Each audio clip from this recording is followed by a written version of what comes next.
Break के बाद आप सभी का स्वागत है सी न्यूज भारत में। मैं हूं आपके साथ रत्ना। सतना जिले में यातायात पुलिस की वर्दी का दुरुपयोग और अवैध वसूली आम जनता के लिए चिंता का विषय बन गई है।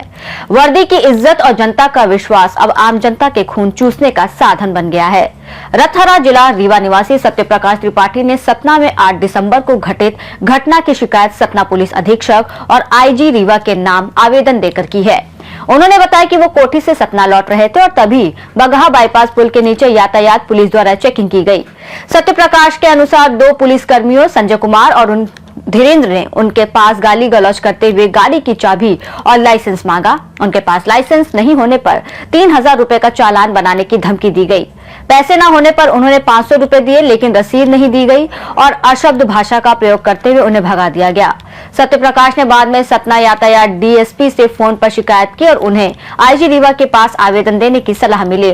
10 दिसंबर 2025 को उन्होंने आईजी रीवा के पास आवेदन दिया, लेकिन अब तक कोई कार्रवाई नहीं हुई। हेलो। हाँ जी सर, नमस्ते। नमस्ते सर, मैं सत्यप्रकाश त्रिपाठी बोल रहा हूँ रीवा जिला से। सत्यप्रकाश त्रिपाठी रीवा जी, अभी मैं सर कोठी से रीवा आ रहा था तो बगहा पुल के नीचे चेकिंग लगी हुई थी सर। हाँ। इंटरसेप्टर गाड़ी खड़ी हुई थी तो वहाँ पे मेरे को रुकवाया गया। फिर मेरे से लाइसेंस मांगा गया तो मेरे पास लाइसेंस नहीं था तो 3000 रुपए का हमको चालान बता रहे थे सर। वहाँ पे संजय कुमार और वो एक और सर थे। हाँ। तो हमसे 3000 रुपए मांग रहे थे। फिर उसके बाद मैं बोला कि इतना तो अभी नहीं है सर, तो मेरे से बोले कि हो गए 500 रुपए दो। फिर जब मैं बोला कि हमको इसकी रसीद भी चाहिए तो मेरे को डांट के भगा दिए वहाँ से। एक आप आवेदन दे दीजिए ऐसे ही। जी। हेलो। कितने लोग थे वहाँ पे?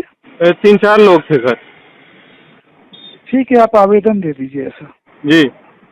कहाँ पे देना पड़ेगा सर? आप चाहें तो मेरे ऑफिस में दे दीजिए। जी। मेरा ऑफिस देखे हैं आप? नहीं देखे हैं सर अभी। आपने पुराना सिविल लाइन थाना देखा है? जी। पुराना सिविल लाइन थाना देखा है आपने? जी जी।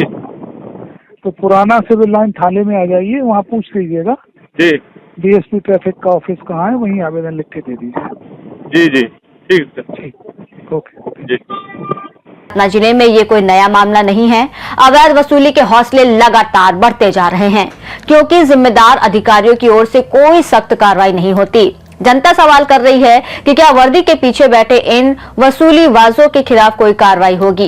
यातायात एसपी कार्यालय यहाँ पर क्या मामला मिला, कहाँ से हैं आप, क्या नाम? मेरा नाम सत्यप्रकाश त्रिपाठी है, रतहरा रीवा का रहने वाला हूँ। मैं दिनांक 8 दिसंबर को मैं कोठी से रीवा जा रहा था, वहाँ पे बगहा पुल के नीचे चेकिंग लगी हुई थी। तो जैसे ही मैं बाइक अपनी धीमी किया तो 2 पुलिस वाले आए और मेरे गाड़ी की चाबी निकाल ली। फिर मैं पूछा कि साहब क्या मामला है, तो बोले कि तुम्हारे पास लाइसेंस नहीं है। तो जब मैं बोला कि लाइसेंस मेरे पास फोन में है तो बोले कि नहीं, फोन से नहीं काम होगा। तो मेरे को बोले कि 3000 रुपए दोगे। तो मैंने बोला कि 3000 तो चालान का कोई नियम ही नहीं। बाइक का 3000 रुपए मांगा? हाँ, लाइसेंस का चालान के लिए मांग रहे थे। तो बोला 3000 का तो कोई नियम ही नहीं है। तो फिर बोले कि ठीक हो गया, 500 रुपए दो और जाओ यहाँ से। रसीद दिए आपको? हमको 500 जब मैंने रुपए उनको दिया तो वहाँ पे हमको बोले कि भाग यहाँ से, इस तरह की अभद्र भाषा का प्रयोग किए। और वहाँ पे 2 लोग पहले थे, संजय सिंह जो सफेद कलर की तौलिया लपेटे हुए थे चेहरे में, और धीरेन्द्र सुप्पा उनके नेम प्लेट में लिखा हुआ। तो संजय सिंह हमारी गाड़ी को रुकवाए थे और चाबी निकलवाए थे। और धीरेन्द्र सुप्पा को जब मैंने 500 रुपए दिया, फिर मैं बोला कि सर रसीद हमको दे दीजिए। तो उन्होंने बोला कि भाग यहाँ से, और गाली गलौज कर रहे थे, अभद्र भाषा का प्रयोग कर रहे थे। जी। आपने शिकायत किया था? मैं रीवा में आईजी साहब को भी आवेदन दिया था और यहाँ एसपी साहब को भी आवेदन दिया था। जी। अब मेरे पास मैं यातायात डीएसपी साहब संजय खरे साहब को मैं वो फोन में भी बोला था, उनकी उसकी रिकॉर्डिंग भी है मेरे पास। तो बोले कि ठीक है, आप आवेदन दे दीजिए, इस पे कार्यवाही होगी, पर आज दिनांक तक इसमें कोई कार्यवाही नहीं हुई।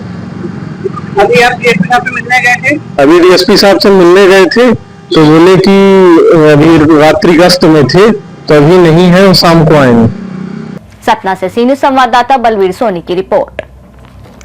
जनता की सुरक्षा और विश्वास बनाए रखने के लिए जिम्मेदार अधिकारियों की तुरंत कार्रवाई और सतर्कता आवश्यक है, अन्यथा वर्दी का ये दुरुपयोग और बढ़ता रहेगा। इस रिपोर्ट में फिलहाल इतना ही। देश और दुनिया की तमाम बड़ी खबरों के लिए आप देखते रहिए सी न्यूज भारत।